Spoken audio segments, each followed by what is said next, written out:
आज हम अध्ययन करेंगे तत्वों का आवर्ती वर्गीकरण, पीरियोडिक क्लासिफिकेशन ऑफ एलिमेंट। हमारे आसपास जितनी भी वस्तुएं हैं वे सभी वस्तुएं पदार्थों से बनी होती है। पदार्थ तीन प्रकार के होते हैं: तत्व, यौगिक और मिश्रण। तत्व जो एक ही प्रकार के परमाणु से मिलकर बनते हैं। यौगिक जब दो या दो से अधिक तत्व एक निश्चित अनुपात में मिलकर बनते हैं। मिश्रण जब दो या दो से अधिक तत्व किसी भी अनुपात में मिलते हैं। सबसे पहले 384 से 322 ईसा पूर्व दार्शनिक अरस्तु ने बताया कि हमारा ब्रह्मांड जो है वो 5 तत्व पृथ्वी, जल, वायु, अग्नि और आकाश से मिलकर बना है। इसके बाद आगे ब्रिटिश वैज्ञानिक रॉबर्ट बार्ड ने अनेक पदार्थों का अध्ययन किया और उसने बताया कि अरस्तु के द्वारा बताए हुए 5 तत्व को हम तत्व की श्रेणी में नहीं रख सकते हैं। इसको हम तत्व की श्रेणी में नहीं रख सकते।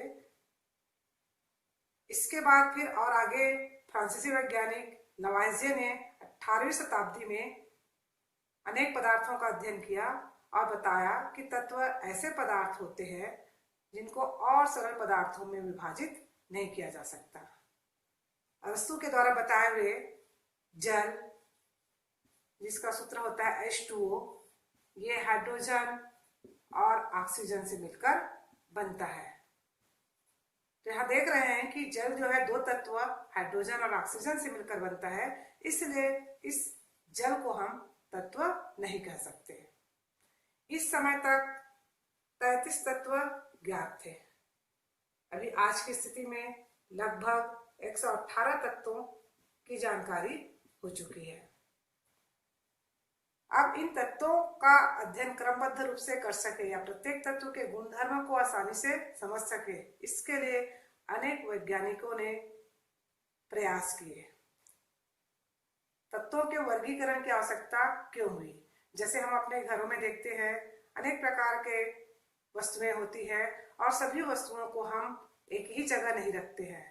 उनकी आवश्यकता या उपयोगिता के आधार पर उन वस्तुओं को हम अलग अलग स्थानों पर रखते हैं। जैसे किचन का सामान है तो हम किचन के सामान को किचन में ही रखते हैं। अगर हम किसी दुकानदार के पास जाते हैं, अगर कोई चीज या कोई वस्तु मांगते हैं तो वह तुरंत ही निकाल करके हमें दे देता है।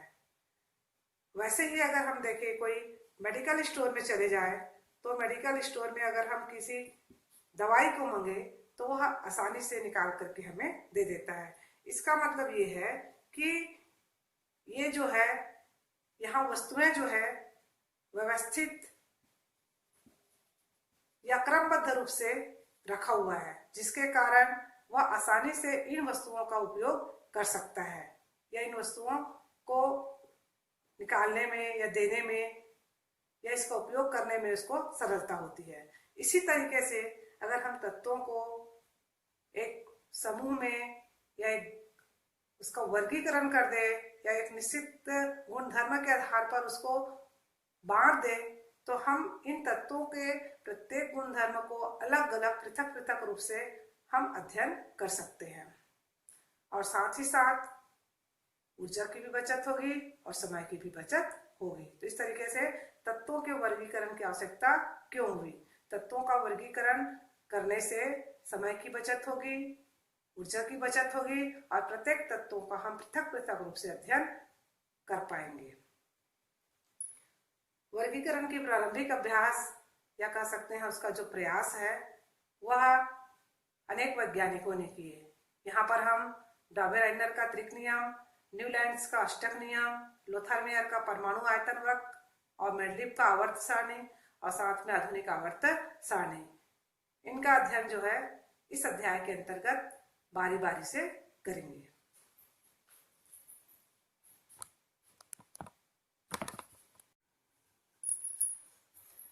डॉबेराइनर का त्रिक नियम, डॉबेराइनर्स लॉ ऑफ ट्रायड्स। जर्मन वैज्ञानिक डॉबेराइनर ने तत्वों को उनके बढ़ते हुए परमाणु भार के आधार पर वर्गीकरण किया। सबसे पहले 3 तत्वों का एक समूह बनाया। 3 तत्वों का समूह। दूसरा, इसने तत्वों को परमाणु भार के आधार पर बढ़ते हुए क्रम में व्यवस्थित किया। बढ़ते क्रम में डावेराइनर ने देखा कि तत्वों को अगर उनके बढ़ते हुए परमाणु भार के आधार पर व्यवस्थित किया जाए तो बीच वाले तत्व का परमाणु भार शेष अन्य 2 तत्वों के परमाणु भार का औसत तथा इनका गुणधर्म दोनों तत्वों के मध्य होते हैं। अर्थात उन्होंने देखा कि तत्वों के जो परमाणु भार है और उनके गुणधर्म में संबंध को अध्ययन किया और इसी अध्ययन को नियम के रूप में प्रतिपादित किया कि तत्वों को अगर उनके बढ़ते हुए परमाणु भार के आधार पर व्यवस्थित किया जाए तो बीच वाले तत्व का परमाणु भार शेष 2 तत्वों के परमाणु भार के औसत और इनके गुणधर्म इनके मध्य होते हैं। तो इस तरीके से 3 समूह बने। पहला समूह जिसमें लिथियम, सोडियम, पोटेशियम, दूसरा समूह जिसमें कैल्शियम, स्ट्रांसियम, बेरियम, तीसरा समूह क्लोरीन, ब्रोमीन और आयोडीन। तो सभी समूह के बीच वाले तत्वों का परमाणु भार अन्य शेष 2 तत्वों के परमाणु भार के आधार पर हम ज्ञात कर सकते हैं और इसके गुणधर्म भी दोनों तत्वों के गुणधर्म के मध्य होंगे। तो सबसे पहले अपन देखें पहले समूह का सोडियम का। सोडियम का परमाणु भार ज्ञात करने के लिए इसके शेष 2 तत्व लिथियम और पोटेशियम के परमाणु भार का औसत। लिथियम का परमाणु भार होता है 6.9 और पोटेशियम का होता है 39/2। यहाँ पर आपका हो जाएगा 46/2, 23। तो इस तरीके से हम प्रथम समूह के सोडियम का परमाणु भार ज्ञात कर सकते हैं। वैसे ही दूसरे समूह कैल्शियम, स्ट्रांसियम और बेरियम। स्ट्रांसियम का जो परमाणु भार है उसको हम ज्ञात कर सकते हैं। इसके लिए हमें कैल्शियम और बेरियम के परमाणु भार ज्ञात होना जरूरी है। तो कैल्शियम का जो परमाणु भार होता है वो होता है 40.1 और बेरियम का जो परमाणु भार होता है वो होता है आपका 137.3 बटे हो जाएगा आपका 2। दोनों को जोड़ दे हो जाएगा आपका 177.4/2। आपका लगभग आ जाएगा 88.7। तो इस तरीके से आप दूसरे समूह के बीच वाले तत्वों का भी परमाणु भार ज्ञात कर सकते हैं। वैसे ही तीसरा समूह क्लोरीन, ब्रोमीन और आयोडीन। यहाँ पर हम ब्रोमीन का भी परमाणु भार ज्ञात कर सकते हैं। जैसे देखिए क्लोरीन का परमाणु भार होता है 35.5। आयोडीन का जो परमाणु भार होता है वो होता है आपका 126.9 बटे हो जाएगा आपका 2। दोनों को आप जोड़ देंगे तो हो जाएगा आपका 162/2। आपका आ जाएगा यहाँ पर 81.2। तो इस तरीके से हम तीसरे समूह का भी ब्रोमीन का परमाणु भार ज्ञात कर सकते हैं। इसमें इस डावेराइनर-त्रिक नियम के कुछ सीमाएं होती है। तो ये जो सीमाएं होती हैं या कह सकते हैं इसकी जो कमियां होती हैं वो अगर देखें तो कुछ तत्वों के लिए ही लागू होता है। पहला जो होता है कुछ तत्व के लिए लागू होता है, सभी तत्वों के लिए यह लागू नहीं होता। डावेराइनर के त्रिक नियम के समय लगभग 33 तत्व ज्ञात थे और उस 33 तत्व में से कुछ तत्वों के लिए ही ये नियम लागू होते हैं। दूसरा देखिए यहाँ पर तत्वों के 3 त्रिक ही बन पाते हैं। तत्वों के 3 त्रिक ही बनते हैं। यहाँ पर पहला, दूसरा और तीसरा, तो इस तरीके से इसमें 3 त्रिक ही बना पाते हैं। तो ये डॉबे-राइनर का त्रिक नियम के सीमाएं हैं। कुछ तत्वों के लिए ही लागू होता है और तत्वों के 3 त्रिक ही बन पाते हैं।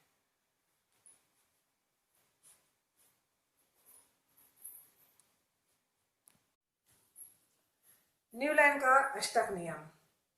डॉबे-राइनर ने तत्वों के गुणधर्म और उनके परमाणु भार के संबंध का अध्ययन किया। इसी क्रम को आगे बढ़ाते हुए जॉन अलेक्जेंडर न्यूलैंड ने 1837 से 1898 के मध्य अष्टक नियम दिया। इस समय तक 56 तत्व ज्ञात हो चुके थे और इन्होंने हाइड्रोजन से लेकर थोरियम तक तत्वों का अध्ययन किया। अध्ययन करने के पश्चात इन तत्वों को उनके बढ़ते हुए परमाणु भार के क्रम में व्यवस्थित किया। तो इन्होंने पाया कि एक निश्चित अंतराल के पश्चात इन तत्वों के गुणों की पुनरावृत्ति होती है। तो न्यूलैंड का अष्टक नियम, अगर तत्वों को उनके बढ़ते हुए परमाणु भार के क्रम में व्यवस्थित किया जाए तो वे इस प्रकार से क्रमबद्ध हो जाते हैं कि एक निश्चित अंतराल के पश्चात इनके गुणों की पुनरावृत्ति होती है। और इसकी तुलना इन्होंने संगीत के सुर से की। जैसे सा पहला तत्व है हाइड्रोजन। अगर देखें, hydrogen, lithium, beryllium, boron, carbon, nitrogen और फ्लोरीन, तो पहला तत्व हाइड्रोजन है और 8वां तत्व फ्लोरीन है। तो पहले तत्व और 8वें तत्व दोनों के गुणधर्म समान होते हैं। अगर फ्लोरीन को हम पहला तत्व माने तो 2, 3, 4, 5, 6, 7 और 8, क्लोरीन जो है 8वां तत्व होगा और क्लोरीन के जो गुणधर्म होते हैं वे फ्लोरीन के समान होते हैं। तो इस तरीके से एक समूह में आने वाले सभी तत्वों के गुणधर्म जो होते हैं समान होते हैं। इसकी कुछ सीमाएं थी। यह न्यूलैंड का जो अष्टक नियम है केवल 56 तत्वों तक ही सीमित था। नए तत्वों के लिए इस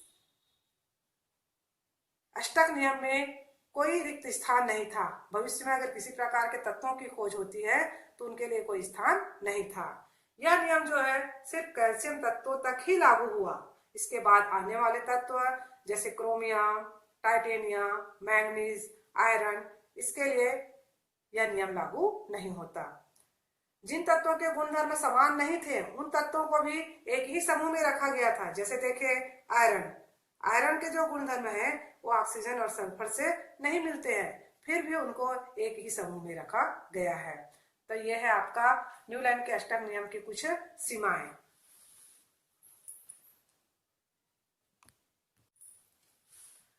लोथर मेयर का परमाणु आयतन वक्र। लोथर मेयर नामक वैज्ञानिक ने 1830 से 1895 के मध्य तत्वों के परमाणु आयतन और परमाणु भार के मध्य एक ग्राफ खींचा। उन्होंने देखा कि इस ग्राफ में सबसे उच्चतम शिखर पर सोडियम, पोटेशियम और रुबिडियम स्थित है। चढ़ाव वाले स्थान पर फ्लोरीन, क्लोरीन और ब्रोमीन स्थित है और इस ग्राफ के घटाव वाले स्थान पर मैग्नीशियम, कैल्शियम और स्ट्रोंशियम स्थित है और इस ग्राफ के सबसे न्यूनतम बिंदु पर बेरिलियम, बोरान, कार्बन, कोबाल्ट, निकल स्थित है।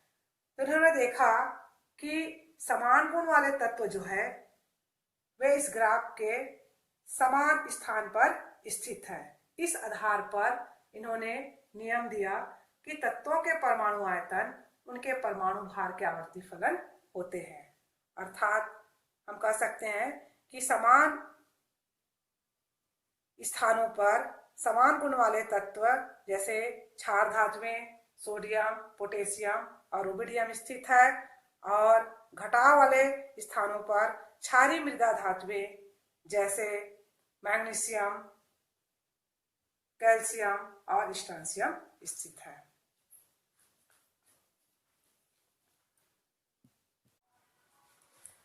मेंडलीव का वर्गीकरण। तत्वों के वर्गीकरण का मुख्य श्रेय रूस के रसायनज्ञ दिमित्री इवानोविच मेंडलीव को जाता है। उस समय तक 63 तत्व खोजे जा चुके थे। तत्वों के परमाणु भार और उनके भौतिक और रासायनिक गुणधर्म के बीच संबंध का अध्ययन किया और इसी रासायनिक गुणधर्म के आधार पर उन्होंने हाइड्रोजन और ऑक्सीजन तत्व को चुना, क्योंकि हाइड्रोजन और ऑक्सीजन अति सक्रिय तत्व है जो अन्य तत्वों के साथ क्रिया करके अनेक प्रकार के यौगिक का निर्माण करते हैं। मेंडलीव ने 63 कार्ड लिए और प्रत्येक कार्ड पर तत्वों के गुण धर्म को अलग अलग लिखा। लिखने के पश्चात उन्होंने समान गुण धर्म वाले तत्वों को एक समूह में रखा, तो उन्होंने देखा कि तत्व अपने बढ़ते हुए परमाणु भार के क्रम में व्यवस्थित हो गए हैं। उन्होंने यह भी देखा कि तत्व एक निश्चित अंतराल के पश्चात उनके गुणों की पुनरावृत्ति होती है। इस आधार पर उन्होंने आवर्त का नियम दिया कि तत्वों के भौतिक और रासायनिक गुणधर्म उनके परमाणु भार के आवर्ती फलन होते हैं। मेंडलीव ने ऊर्ध्वाधर पंक्ति को वर्ग या समूह कहा और क्षैतिज पंक्ति को उन्होंने आवर्त कहा। इस तरीके से उन्होंने वर्ग और आवर्त में वर्गीकृत किया।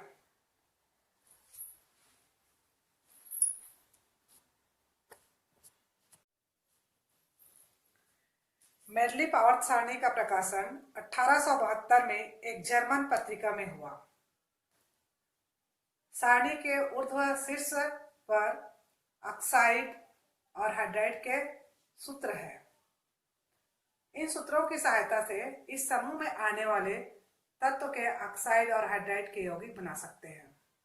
जैसे देखें, कार्बन का ऑक्साइड होगा कार्बन डाइऑक्साइड और हाइड्राइड होगा मीथेन। वैसे ही फर्स्ट समूह का भी देख सकते हैं, हाइड्रोजन का ऑक्साइड होगा H2O और हाइड्राइड होगा H2। तो किसी भी समूह में सूत्र के माध्यम से हम उसका हाइड्राइड और ऑक्साइड सूत्र बना सकते हैं। पहले समूह का ऑक्साइड का सूत्र R2 है, दूसरे का RO है, तो तीसरे का क्या होगा? तो वैसे ही हाइड्राइड का पहले समूह का RH है, दूसरे का RH2, क्रमशः RH4 तक बढ़ता है, फिर कम होते जाता है। तो इस तरीके से पहले से लेकर 8वें समूह तक के ऑक्साइड और हाइड्राइड का सूत्र याद कर हम उनके यौगिक बना सकते हैं। मेंडलीव की आवर्त सारणी के कुछ उपलब्धियां हैं। जैसे पहला, तत्वों के अध्ययन में सहायक।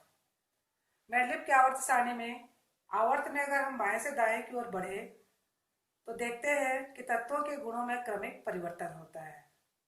अर्थात लिथियम के जो गुणसूत्र है या गुण धर्म है वे बेरिलियम से भिन्न है, बेरिलियम का बोरान से भिन्न है। तो इस तरीके से आवर्त में अगर हम बाएं से दाएं ओर चलते हैं तो तत्वों के गुणों में क्रमिक परिवर्तन होता है। समूह में अगर हम ऊपर से नीचे आते हैं तो तत्वों के गुण धर्म एक समान होते हैं। अर्थात समूह के किसी भी एक तत्व के गुणधर्म का अध्ययन कर ले तो इस समूह में आने वाले सभी तत्वों के गुणधर्म की जानकारी मिल जाती है। दूसरा देखें, नए तत्वों की खोज में सहायक। हाइड्रोजन के बाद कुछ रिक्त स्थान छूटे हुए हैं, फ्लोरीन और क्लोरीन के बाद भी छूटे हुए हैं। तो इस तरीके से इन छूटे हुए स्थानों को मेंडलीव ने दोष के रूप में नहीं देखा, बजाय मेंडलीव ने कुछ ऐसे तत्वों के अस्तित्व का अनुमान लगाया जो उस समय तक ज्ञात नहीं थे और उनका नामकरण उसी समूह में इससे पहले आने वाले तत्व के नाम में एका उपसर्ग लगाकर किया। जैसे नए खोजे गए तत्व स्कैंडियम, गैलियम और जर्मेनियम। स्कैंडियम, गैलियम और जर्मेनियम। स्कैंडियम इसी समूह के इसके पहले आने वाले तत्व बोरान, इसका नाम रखा एका बोरान।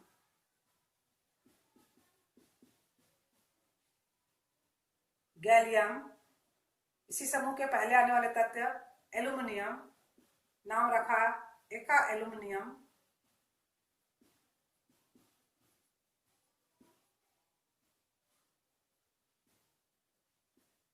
जर्मेनियम। इसी समूह के पहले आने वाले तत्व सिलिकॉन, नाम रखा एका सिलिकॉन। इस तरीके से नए खोजे गए तत्व स्कैंडियम को एका बोरान, गैलियम को एका एल्यूमिनियम और जर्मेनियम को एका सिलिकॉन कहा। तीसरा देखेंगे संदिग्ध परमाणु भार में सुधार। मेंडलीफ ने बेरिलियम को त्रिसंयोजक न मानकर द्विसंयोजक मानकर इसको लिथियम और बोरान के मध्य में रखा। इसी तरह और अन्य तत्व जैसे इंडियम और यूरेनियम के संदिग्ध परमाणु भार में भी सुधार की। अक्रिय गैसों की स्थान। मेंडलीफ के आवर्त सारणी के समय तक अक्रिय गैसों की खोज नहीं हुई थी, और जब अक्रिय गैस की खोज हुई तो उन अक्रिय गैस जैसे हीलियम, नियान, आर्गन, इनको अलग से 8वें समूह के बाद 9वां समूह बनाकर या शून्य समूह बनाकर उसको पृथक रखा। आगे देखेंगे मेंडलीफ के आवर्त सारणी की सीमाएं या कमियां। पहला है हाइड्रोजन का स्थान अनिश्चित। हाइड्रोजन पहले समूह की तरह एक इलेक्ट्रॉन त्याग कर धन आयन बनाता है और पहले समूह की तरह व्यवहार करता है। दूसरी ओर देखें, हाइड्रोजन 7वें समूह के हैलोजन तत्वों के समान एक इलेक्ट्रॉन ग्रहण कर ऋण आयन बनाता है और इसकी तरह व्यवहार करता है। इसलिए हाइड्रोजन का स्थान मेंडलीफ के आवर्त सारणी में अनिश्चित है। दूसरा देखें, समस्थानिकों का अलग अलग स्थान नहीं।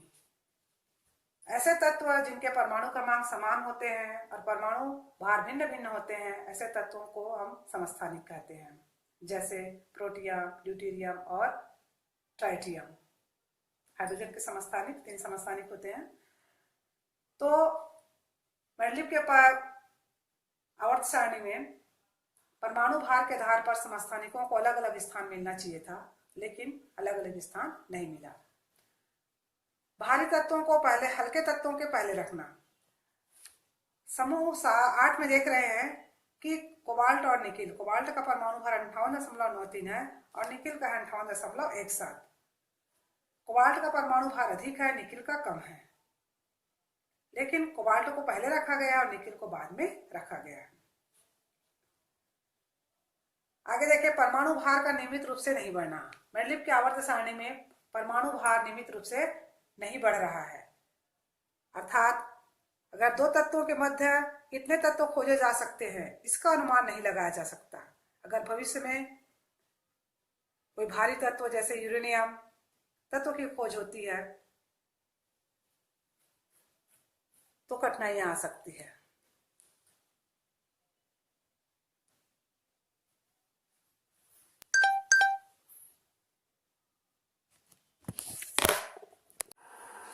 मोस्ले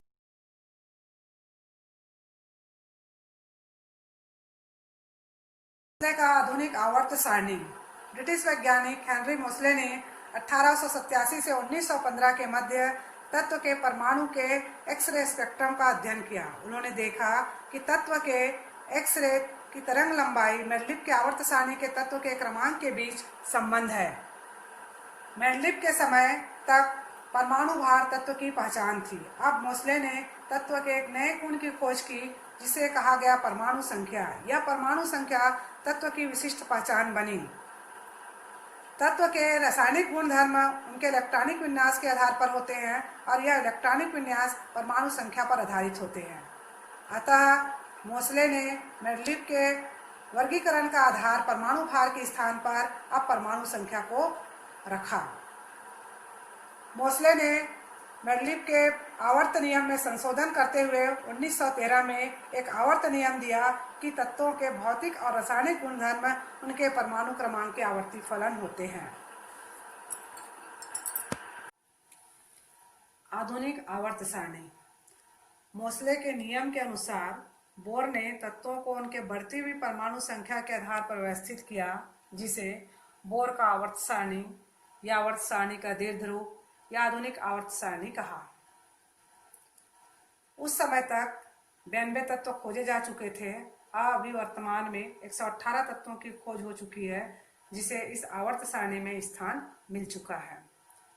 यहाँ पर आधुनिक आवर्त सारणी में 18 ऊर्ध्वाधर खाने हैं, जिसे समूह, वर्ग या ग्रुप कहा गया, और 7 36 खाने हैं, जिसे आवर्त कहा गया।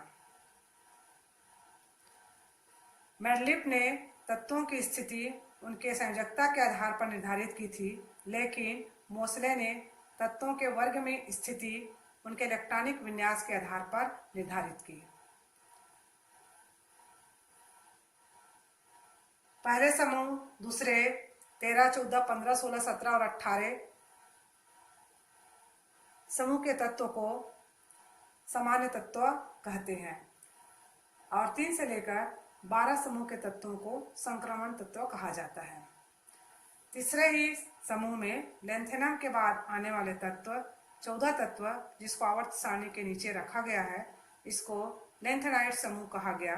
और तीसरे ही समूह में एक्टिनियम, जिसका परमाणु क्रमांक या परमाणु संख्या 89 है, इसके बाद आने वाले 14 तत्वों को आवर्त सारणी के नीचे रखा गया, जिसे एक्टिनाइड समूह कहा गया। इसे लेंथेनाइड और एक्टिनाइड समूह को आवर्त सारणी के नीचे इसलिए रखा गया ताकि आवर्त सारणी का स्वरूप सुविधाजनक हो। पहला समूह और दूसरा समूह को एस ब्लॉक के तत्व कहते हैं, और 13 से लेकर 18 समूह के वर्ग के तत्वों को पी ब्लॉक के तत्व कहा जाता है। 3 से लेकर 12 समूह के तत्वों को डी ब्लॉक के तत्व और एक्टिनाइड और लेंथेनाइड समूह को एफ ब्लॉक के तत्व कहा जाता है। पहला आवर्त, दूसरा आवर्त और तीसरा आवर्त को लघु आवर्त, और चौथा, पांचवा, छठवां और सातवां आवर्त को दीर्घ आवर्त कहा जाता है। आधुनिक आवर्त सारणी में आवर्त में बाएं से दाएं की ओर चले तो यहाँ पर देखते हैं तत्वों के परमाणु क्रमांक क्रमशः बढ़ते जाते हैं, साथ साथ इसके संयोजी इलेक्ट्रॉनों की संख्या भी बढ़ती जाती है। फिर भी इसको एक ही आवर्त में रखा गया है, क्योंकि इनमें कक्षा की संख्या समान होती है। जैसे देखें, lithium, beryllium, boron, carbon, nitrogen, oxygen, इसके परमाणु संख्या अलग अलग है और इसके संयोजी इलेक्ट्रॉन की संख्या भी अलग अलग है, फिर भी इनको एक ही आवर्त में रखा गया है, क्योंकि इनके कक्षा की संख्या समान है। जैसे देखिए, लिथियम परमाणु क्रमांक 3, इलेक्ट्रॉनिक विन्यास 2 और 1, बेरिलियम 4, 2, 2, बोरान 5, 2 और 3, कार्बन 6, 2 और 4। यहाँ पर देख रहे हैं सभी तत्वों में कक्षा की संख्या समान है, अर्थात 2 है, इसलिए इसको एक ही आवर्त अर्थात दूसरे आवर्त में रखा गया है। इस तरीके से हम किसी भी तत्व के इलेक्ट्रॉनिक विन्यास कर उसकी कक्षा के संख्या को ज्ञात कर हम उसके आवर्त को ज्ञात कर सकते हैं।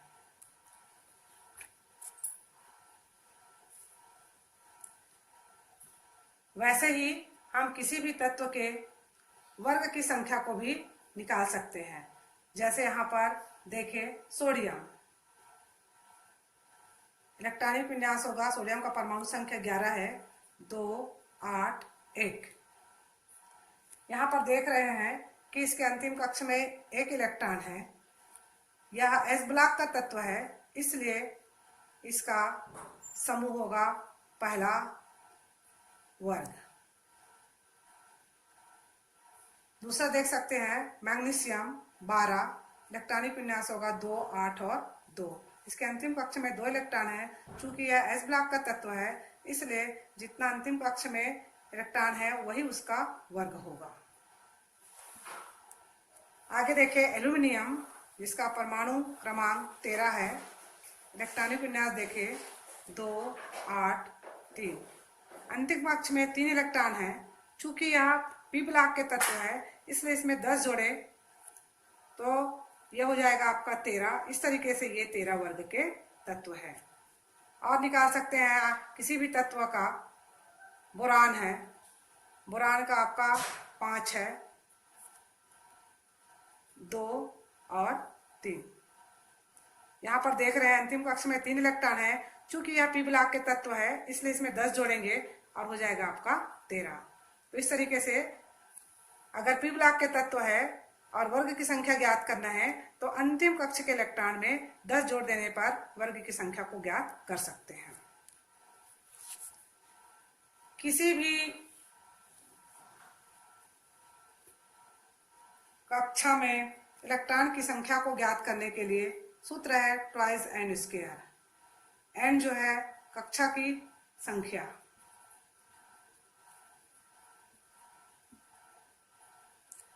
यहाँ पर के, एल, एम और एन, पहला कक्षा, दूसरा कक्षा, तीसरा और चौथा। पहले कक्षा में देखें तो इलेक्ट्रॉनों की संख्या होगी 2। दूसरा में देखें इलेक्ट्रॉनों की संख्या होगी 8। तीसरा में देखें इलेक्ट्रॉनों की संख्या होगी 18। चौथा में देखें इलेक्ट्रॉनों की संख्या होगी 32। तो इस तरीके से प्रत्येक कक्षा में इलेक्ट्रॉनों की संख्या को ज्ञात कर सकते हैं और इसी आधार पर प्रत्येक आवर्त में तत्वों की संख्या को भी ज्ञात किया जा सकता है। जैसे अपन देखें पहले आवर्त में तत्वों की संख्या 2, पहले आवर्त में तत्वों की संख्या 2, दूसरे और तीसरे आवर्त में तत्व की संख्या 8 8 और चौथे और पांचवें आवर्त में तत्व की संख्या 18 18 और आपका छठवें और सातवें आवर्त में तत्वों की संख्या 32 32। तो इस तरीके से प्रत्येक आवर्त में तत्वों की संख्या ज्ञात की जा सकती है। तत्वों के आवर्ती गुण। आवर्त नियम के अनुसार तत्वों को उनके परमाणु संख्या के बढ़ते हुए क्रम में व्यवस्थित करने पर तत्वों के गुणों में आवर्तिता पाई जाती है। यह बढ़ती हुई परमाणु संख्या के साथ इलेक्ट्रॉन विन्यास की पुनरावृत्ति होती है। आवर्त सारणी में जब हम वर्ग में ऊपर से नीचे की ओर आते हैं तथा आवर्त में बाएं से दाएं की ओर चलते हैं तो तत्वों के भौतिक और रासायनिक गुणधर्म में परिवर्तन होते हैं। तो इसको देखिए पहले संयोजकता, जिसको वैलेंसी कहते हैं। संयोजकता किसी तत्व के अंतिम कक्ष में उपस्थित इलेक्ट्रॉनों की संख्या या फिर अष्टक को पूर्ण करने के लिए इलेक्ट्रॉनों की संख्या को हम संयोजकता कहते हैं। वर्ग में ऊपर से नीचे आने पर अर्थात लिथियम से सीजियम की ओर चले तो संयोजकता में किसी प्रकार का कोई परिवर्तन नहीं होता। यहाँ पर लिथियम से सोडियम, पोटेशियम, रूबियम और सीजियम, यहाँ पर सभी की संयोजकता जो है एक है, अर्थात इसमें किसी प्रकार का कोई परिवर्तन नहीं है। आवर्त में देखें बाएं से दाएं की ओर जाने पर अर्थात लिथियम से नियान की ओर जाने पर यहाँ पर संयोजकता हाइड्रोजन के सापेक्ष 1 से 4 तक बढ़ती है, फिर क्रमशः कम होते हुए शून्य हो जाती है। दूसरा देखें परमाणु आकार, जिसको कहते हैं एटॉमिक साइज। परमाणु आकार परमाणु त्रिज्या पर निर्भर करती है, अर्थात किसी तत्व के नाभिक से बाह्यतम कक्ष के बीच की दूरी को परमाणु त्रिज्या कहते हैं। परमाणु त्रिज्या का मान बढ़ता जाता है तो परमाणु का आकार भी बढ़ता जाता है और परमाणु त्रिज्या का मान जो है कम होता जाता है तो परमाणु का आकार भी कम होता जाता है। समूह में देखें 17वें समूह में ऊपर से नीचे आने पर परमाणु त्रिज्या का मान क्रमशः बढ़ता जाता है, क्योंकि ऊपर से नीचे आने पर परमाणु संख्या के बढ़ने के साथ साथ कक्षा की संख्या भी बढ़ते जाती है, जिसके कारण परमाणु त्रिज्या का मान बढ़ता जाता है। फलस्वरूप परमाणु का आकार भी बढ़ता जाता है। इसी को आवर्त में देखें, तीसरे आवर्त में देखें सोडियम से लेकर क्लोरीन की ओर जाने पर यहाँ पर देख रहे हैं परमाणु त्रिज्या का मान क्रमशः कम होता जा रहा है। आवर्त में बाएं से दाएं की ओर जाने पर परमाणु संख्या क्रमशः वृद्धि होती है, लेकिन यहाँ पर कोषों की संख्या में वृद्धि नहीं होती है, जिसके कारण नाभिकीय आवेश बढ़ता जाता है और नाभिकीय आवेश बढ़ने के कारण इलेक्ट्रॉन को ज्यादा आकर्षित करता है, जिसके कारण परमाणु त्रिज्या का मान क्रमशः कम होते जाता है। फलस्वरूप परमाणु आकार भी क्रमशः कम होता जाता है।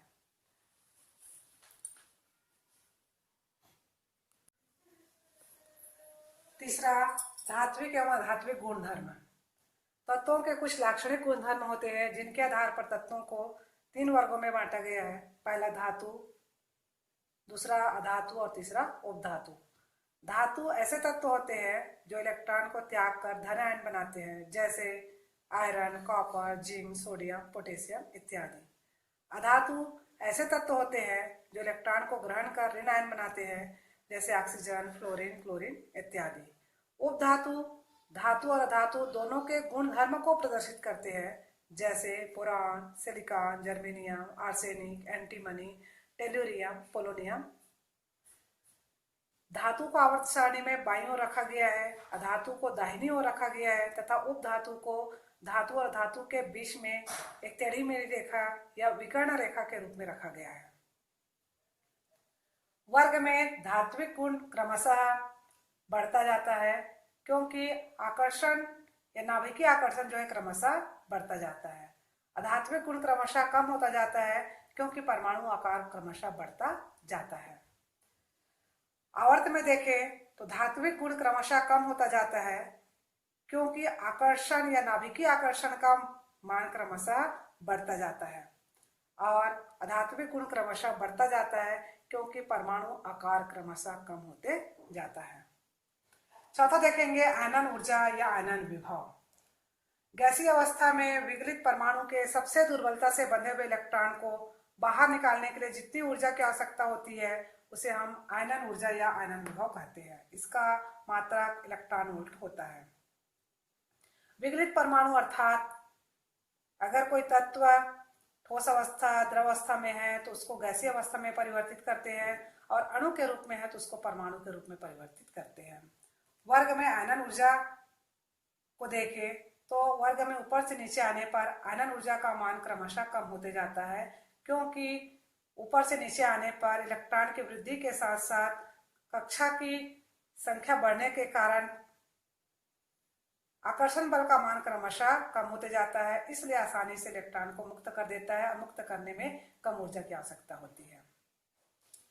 आवर्त में देखें तो आवर्त में बाएं से दाएं की ओर जाने पर आयनन ऊर्जा का मान क्रमशः बढ़ते जाता है, क्योंकि एक एक इलेक्ट्रॉन की वृद्धि के साथ साथ यहाँ कक्षा की संख्या में वृद्धि नहीं होती है, जिसके कारण नाभिकीय आकर्षण बल अधिक होते जाता है और इलेक्ट्रॉन को मुक्त करने के लिए अधिक ऊर्जा की आवश्यकता होती है। इसलिए आवर्त में बाएं से दाएं की ओर जाने पर आयनन विभव का मान या आयनन ऊर्जा का मान क्रमशः बढ़ते जाता है।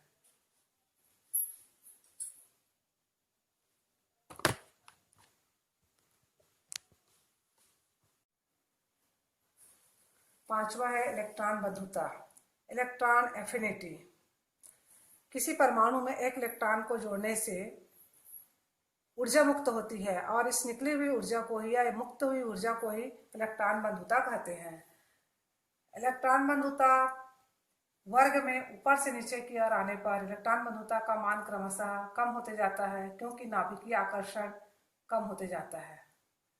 और आवर्त में बाएं से दाएं की ओर चलने पर इलेक्ट्रॉन बंधुता का मान बढ़ता जाता है, क्योंकि यहाँ पर आवर्त में बाएं से दाएं चलने पर नाभिकीय आवेश क्रमशः बढ़ते जाता है। आगे देखेंगे विद्युत ऋणता। दो अलग अलग प्रकार के परमाणु जब आपस में सहसंयोजक बंध के द्वारा जुड़े होते हैं, जैसे हाइड्रोक्लोरिक अम्ल, हाइड्रोजन के बाह्यतम कक्ष में 1 इलेक्ट्रॉन होते हैं और क्लोरीन के बाह्यतम कक्ष में 7 इलेक्ट्रॉन होते हैं। दोनों आपस में सहसंयोजक बंध के द्वारा जुड़ जाते हैं, अर्थात एक एक इलेक्ट्रॉन का साझा करते हैं। दोनों परमाणु में से एक परमाणु में इस इलेक्ट्रॉन युग्म को अपनी ओर आकर्षित करने का गुण अधिक होता है। यहाँ पर क्लोरीन जो है हाइड्रोजन की अपेक्षा इस इलेक्ट्रॉन युग्म को अपनी ओर अधिक आकर्षित करता है, जिसके कारण क्लोरीन जो होता है अधिक विद्युत ऋणी हो जाता है। अतः किसी यौगिक के अणु में उसके परमाणु द्वारा साझे के इलेक्ट्रॉन युग्म को अपनी ओर आकर्षित करने की प्रवृत्ति को ही विद्युत ऋणता कहते हैं। वर्ग में ऊपर से नीचे की ओर आने पर विद्युत ऋणता का मान कम होते जाता है, और आवर्त में बाएं से दाएं जाने पर विद्युत ऋणता का मान क्रमशः बढ़ता जाता है।